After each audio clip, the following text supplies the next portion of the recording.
Billy Pilgrim has become unstuck in time. That's one of the biggest elements of one of my favorite books of all time, which I'm having to use an image off my phone because my copy is actually at my school. Slaughterhouse-Five by Kurt Vonnegut Jr.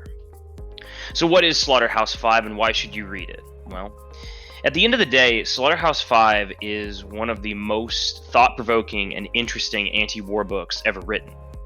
It's a novel that can inspire empathy for those who fight and die in war.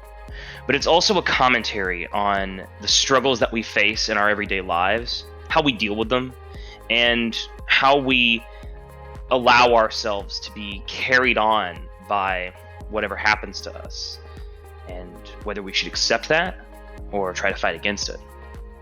In the novel, it centers around a character, Billy Pilgrim, the novel's protagonist, who, as I said, becomes unstuck in time.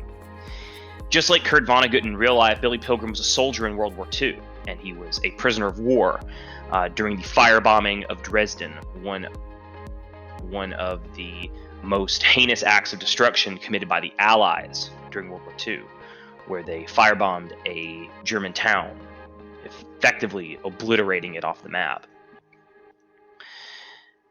Billy Pilgrim has to deal with this trauma, and he also has to deal with the fact that he's recently been abducted by aliens and has been taken to the planet Tralfamadore, where he encounters the natives, the Tralfamadorians, and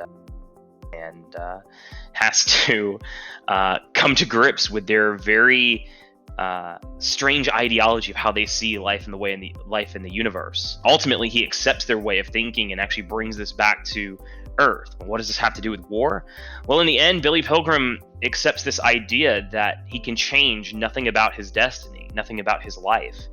And he lives from one moment to the next, jumping throughout his life in a non-chronological order, simply accepting his existence and accepting his place in the universe.